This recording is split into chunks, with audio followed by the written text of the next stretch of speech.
And we just saw one hell of a catch by George Pickens. You Yeah. got Deontay Johnson on the other side. They just signed Allen Robinson this offseason to be the third guy. Maybe you can say he's not the player he used to be. Obviously, Najee Harris is in the backfield, Jalen Warren. Is Kenny Pickett, is he a guy? Does he have the juice to be one of the better quarterbacks in the AFC? To me, that's the question. They have some skill position. We saw Pat Freiermuth. They brought in Darnell Washington. As a rookie, they drafted him. So they have some guys around him. Now going into year two, second year with Matt Canada, you look at Kenny Pickett last year when he got his first starts, when he first started playing versus the end of the season as he started to come along. Look how strikingly different those numbers are. He threw a ton of interceptions early on, 8 interceptions in 5 games, and he finished out the last 8 with just 1 interception. So what kind of leap is Kenny Pickett going to make in year 2? Is this where he just gets a little bit better, he takes command of the offense, you can see a little bit more confidence, or does he make a huge jump and he's mentioned as one of these top quarterbacks in the AFC, or maybe right on the cusp of it? I think that is the difference when you look at the AFC. The teams that we're talking about on a daily basis, they all have a guy that is at that quarterback position leading the team. I think the question marks, we know Kenny Pickett is good, we know he has potential, but can he make a jump in this second year and be a guy in the AFC, one of the better quarterbacks? Yeah, I watched Pickett last year at the end of the season, and he was finding game-winning drive after game-winning drive, and he wasn't putting up huge numbers, but he was masterful in his poise and his ability to beat veteran guys in big spots. Remember that Christmas game or Christmas Eve game? It's him and Derek Carr, who's a made man, and it's Pickett who's making the big plays at the end. But it wasn't just that game. It's against the Colts, too.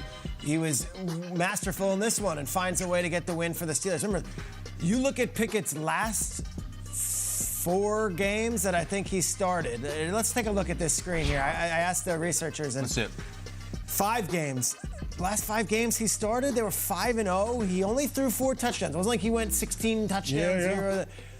But that bottom one, fourth quarter comebacks. And I look at all that, and you think of Mahomes, and you think of Rodgers, and you think of Allen and Burrow and Herbert, and you're like, is he that guy?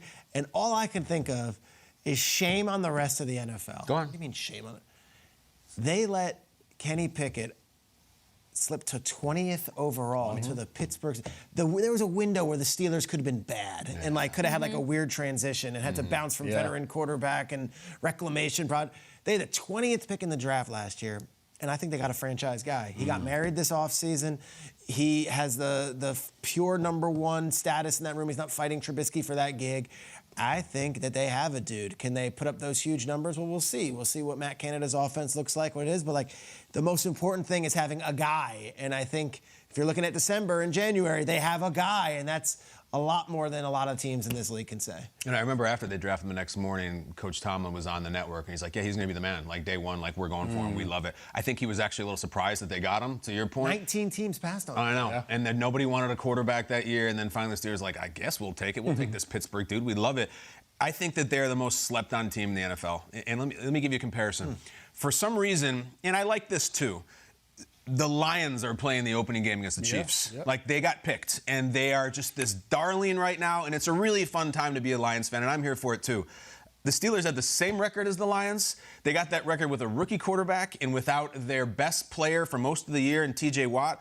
The Lions finished 5-2, and we were doing backflips. The Steelers finished 6-1. To your point, Pickett finished 5-0. The loss was not with him in there. And yet, it's like everyone's freaking out about the Lions, and they play the Chiefs, and we're going to hype them, and this is the year they finally get over. The Steelers are going to be in the playoffs this year. I believe it. I'll predict it now. I'll predict it again when we get to prediction time. I'm looking around the table. I don't know if you guys have them in the playoffs. There's 7 spots in the AFC. 7. In one of the best AFCs ever, maybe the best ever. I think the Steelers will have one. They're going to be a surprise conversation team. I like what happens when teams start their season poorly and then rally in November, December, because they're off the conversation. And a lot of times they're not in the late window games, they're not in the primetime games, because that stuff's decided. So you don't watch them, and they're not on shows like this as much because they're out of the hunt or they're in the wrong column in the playoff thing. The Steelers need one more game, just one more game. And it was fair and square, and they don't deserve to make the playoffs, that's fine. One more game, and they're in, and they're dangerous as hell. I think they'll be in this year. I'm a huge believer in the 2023 Steelers. Love them. I will have them on my playoff teams. Pick up that hat? Yes, I will. In a few weeks, we make the prediction. Ravens, they get one of the 7 Bengals, spots. Steelers, yeah, they're getting one. In that division. They're getting one. 11 teams will not be on that list, or no, 9 teams. Yeah, and to Jason's point, look at the division. Yeah. I'm basically saying, Baltimore might be out, Cincinnati might be out. I'm not saying that now. Pittsburgh will be in.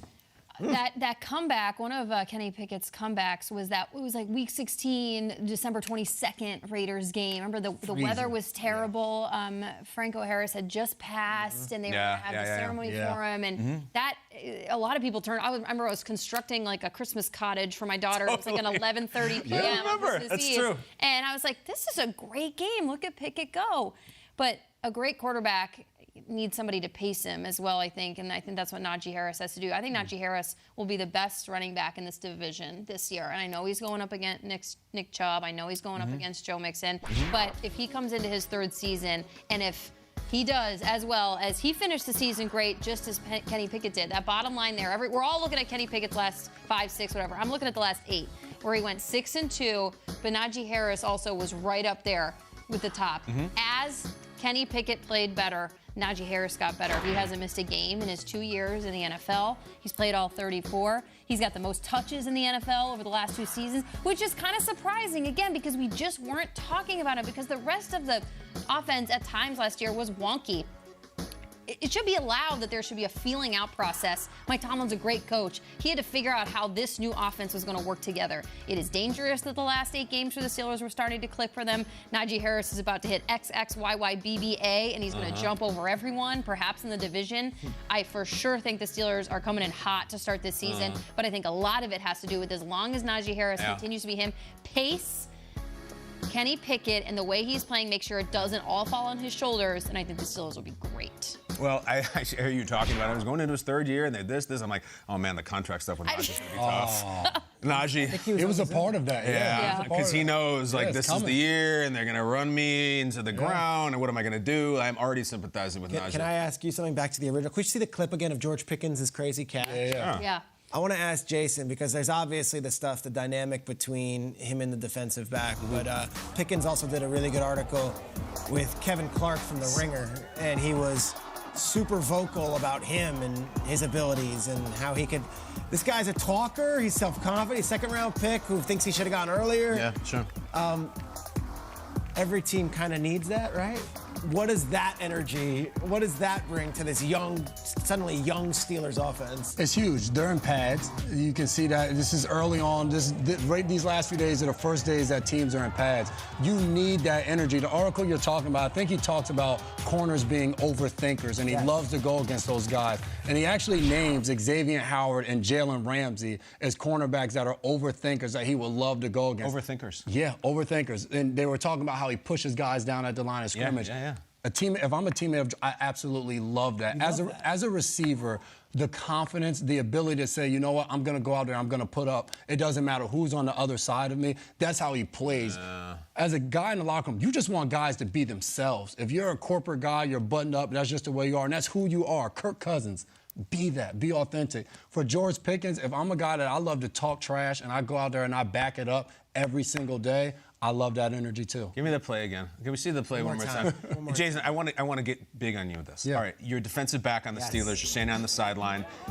He makes the catch. Yeah. He disrespects the rookie DB, gives him the ball.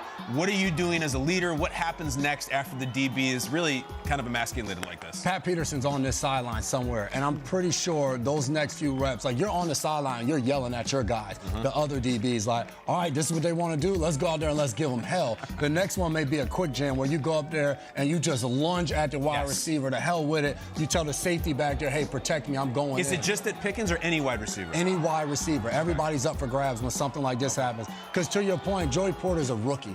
And he's the guy who just got the catch made on him. So, like, now it's just like you're just mad because you got mauled. Like, no, it's up to the rest of us to have your back and go out there. And now when you make a play, you're spiking the ball, you're punting it, you're doing whatever. Mike Tomlin loves that. He loves competition. When you can bring out the best of everybody, those plays like that get it. So.